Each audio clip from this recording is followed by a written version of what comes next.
नमस्कार, मैं नियाज खान और आप देख रहे हैं एनएमएफ न्यूज। रामचरितमानस पर विवादित बयान का मुद्दा फिलहाल ठंडा होता नहीं दिख रहा है। आपको पता होगा कि सपा नेता स्वामी प्रसाद मौर्य ने रामचरितमानस की एक चौपाई पर सवाल उठाते हुए उसे हटाने की मांग कर दी थी। उसे भ्रामक बताया था और कह दिया था कि तुलसीदास द्वारा लिखी रामचरितमानस की एक चौपाई पिछड़ों को अपमानित करता है।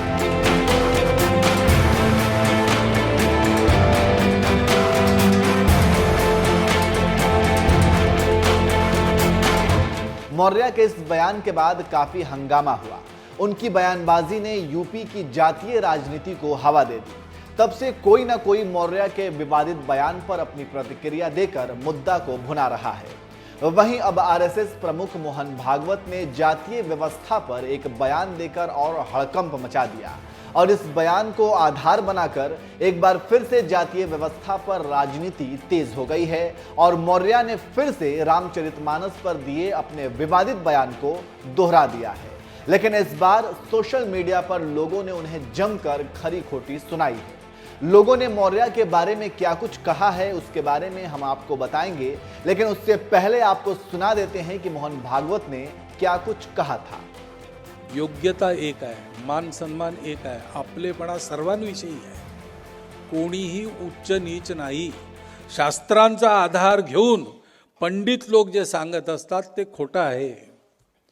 जाती जातीच्या श्रेष्ठत्वाच्या कल्पनेमध्ये उच्च नीचतेच्या भोवऱ्यात अडकून आपण भ्रमिष्ट झालो आहोत। हा भ्रम दूर करायचा आहे। आपलं ज्ञान आहे, आपली परंपरा आहे, ते हे सांगत नाही, हे सांगितलं पाहिजे समाजाला। ती परंपरा काय सांगते?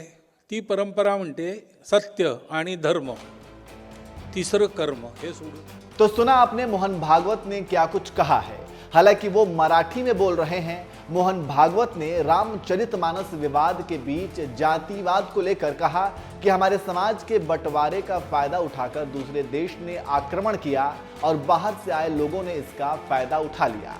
भगवान ने हमेशा बोला है कि हमारे लिए कोई जाति वर्ण नहीं है, लेकिन पंडितों ने श्रेणी बांट दी है जो बहुत गलत था। बस भागवत का इतना कहना था कि मौर्य ने उनके बयान को राजनीतिक फायदे के लिए लपक लिया और अपने ट्विटर अकाउंट पर मोहन भागवत के बयान का जिक्र कर फिर से रामचरितमानस से कुछ पंक्तियां हटाने की मांग कर दी, जिसके बाद लोगों ने उन्हें आड़े हाथों लिया। चलिए पहले आपको मौर्य का ट्वीट पढ़कर सुना देते हैं। मौर्य ने ट्वीट किया, जाति व्यवस्था पंडितों ने बनाई है। यह कहकर आरएसएस प्रमुख श्री भागवत ने धर्म की आड़ में महिलाओं, आदिवासियों, दलितों व पिछड़ों को गाली देने वाले तथाकथित धर्म के ठेकेदारों व ढोंगियों की कलई खोल दी है। कम से कम अब तो रामचरितमानस से आपत्तिजनक टिप्पणी हटाने के लिए आगे आए। मौर्य ने अपने अगले ट्वीट में लिखा, यदि यह बयान मजबूरी का नहीं है तो साहस दिखाते हुए केंद्र सरकार को कहकर रामचरितमानस से जाति सूचक शब्दों का प्रयोग कर नीच, अधम कहने तथा महिलाओं, आदिवासियों, दलितों व पिछड़ों को प्रताड़ित, अपमानित करने वाली टिप्पणियों को हटवाएं। मात्र बयान देकर लीपापोती करने से बात बनने वाली नहीं है। वहीं मौर्य के इस ट्वीट के बाद लोगों ने भी जमकर प्रतिक्रिया दी। एक यूजर ने लिखा, कुछ नहीं, तुमने इलेक्शन में बड़ी बड़ी बातें बोलने के बाद भी हार गए, इसलिए हिम्मत नहीं अब इलेक्शन लड़ने की, तभी अपना वोट बैंक बनाने के लिए जाति को लेकर ये सब किया है। अगर हिम्मत है तो किसी दूसरे धर्म के बारे में जरा टिप्पणी करके दिखाओ, तुम्हें अपनी औकात पता चल जाएगी। सुशील पांडे नाम के यूजर ने लिखा, जिस समय भाजपा से तुम मंत्री थे उस समय यह सुझाव तुम्हारे दिमाग में नहीं था। तुम रामचरितमानस के एकमात्र पंक्ति से अपनी राजनीति बचाना चाहते हो, उसे जनता बखूबी समझती है। इसका वास्तविक विरोध तब माना जाएगा तुम्हारे द्वारा जब तुम अपनी बेटी को भाजपा सांसदी से इस्तीफा दिलवाओगे।